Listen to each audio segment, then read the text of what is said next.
తుళ్ళూరు దగ్గరలో ఉన్న వెంకటాయపాలెం గ్రామంలో టీటీడీ దేవస్థానం వారిచే నిర్మింపబడిన తిరుమల నమూనా దేవాలయం ఉంది. ఇది 2018లో కన్స్ట్రక్షన్కి శాంక్షన్ చేశారు.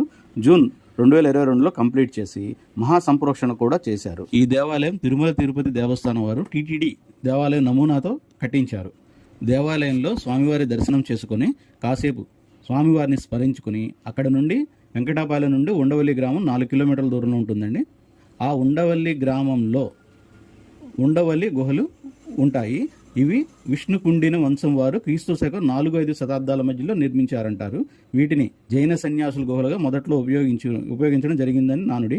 తర్వాత వీటిని హిందూ దేవాలయాల కింద మార్పు జరిగింది. దీనిలో ఉన్న ప్రత్యేకత ఒకే గ్రానైట్ రాయితో చెక్కిన విశ్రాంతి స్థితిలో ఉన్న శ్రీ మహావిష్ణువు వారి విగ్రహం ఉంది. కానీ ఇక్కడ ఆ విగ్రహాన్ని నేను ఈ వీడియోలో చూపించడం లేదు. మీరు స్వయంగా వెళ్ళినప్పుడు చూస్తే ఆ అనుభూతి బాగుంటుందని ఇక్కడ పెట్టలేదు. కొండ వెంబడి పైకి మెట్ల మార్గం ఉంటుంది. ఆ మెట్ల మార్గం పైన ఆంజనేయ స్వామిని రాతి విగ్రహం చెక్కబడి ఉంటుంది. అక్కడ నుంచి మళ్ళీ కిందకి వచ్చిన తర్వాత కింద పార్కులో గ్రీనరీ చాలా బాగుంటుంది. ఆ చుట్టుపక్కల తినుబండారాలు అన్నీ దొరుకుతాయి. చిన్నపిల్లలకు ఆడుకోవడానికి చాలా బాగుంటుంది ఆ ప్రదేశం మొత్తం. ఇక్కడితో మనకి మార్నింగ్ సెషన్ కంప్లీట్ అయిపోతుంది. ఇక్కడ నుండి మనం కొంచెం ఎర్లీగా కొండపల్లి కోటను చేరుకోవాలి. అక్కడ నుంచి 30 కిలోమీటర్లు, ఉండవల్లి నుంచి 30 కిలోమీటర్ల దూరంలో కొండపల్లి కోట ఉంటుంది. ఈ కొండపల్లి కోటను రెడ్డి రాజవంశానికి చెందిన ప్రోలయ వేమారెడ్డి గారు క్రీస్తు శకం 1360 ఆ ప్రాంతాల్లో నిర్మించారని భావిస్తారు.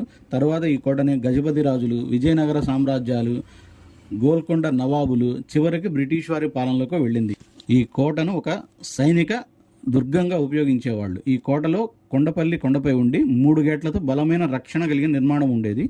రాజమహల్, అన్నదానశాల మరియు సైనిక గదులు కూడా ఉన్నాయి. మనం కోట యొక్క ప్లాన్ చూస్తే మనకు అర్థమైపోతుంది. ఒక్కసారి ఇమాజినేషన్లోకి వెళ్ళిపోతాం. ఒక్కసారి స్వయంగా వచ్చి చూస్తే వీటి విలువ మనకు తెలుస్తుంది. ఇక్కడ డిస్ప్లేలో ఈ కోట గురించే కాకుండా ఆంధ్రాలో ఉన్నటువంటి కోటలు, వాటి ప్రాచుర్యాలు, వారిని ఎవరెవరు పాలించారో డీటెయిల్డ్గా బోర్డ్స్ అవైలబుల్గా ఉంటాయి.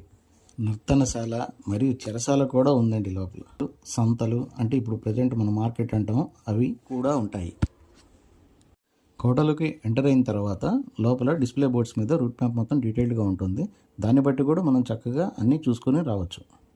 కోటకి వెనక భాగంలో కొండకి కింద పెద్ద కొలను ఉంటుంది. ఆ కొలను నుంచి వాటర్ మొత్తం సప్లై అవుతుంది కోటకు. కొండపల్లి కోట గురించి ఇలా ఫోటో క్లిప్పింగ్స్తో కాకుండా full fledged video shoot upload చేస్తాను నెక్స్ట్ సెషన్లో. కొండపల్లి నుండి గుంటూరుకి విజయవాడ మీద నుండి కాకుండా అమరావతి వారధి కృష్ణానది మీద ఇంకొకటి కట్టి ఉన్నారు కొత్తగా. ఆ రూట్ కూడా ఉపయోగించుకోవచ్చు.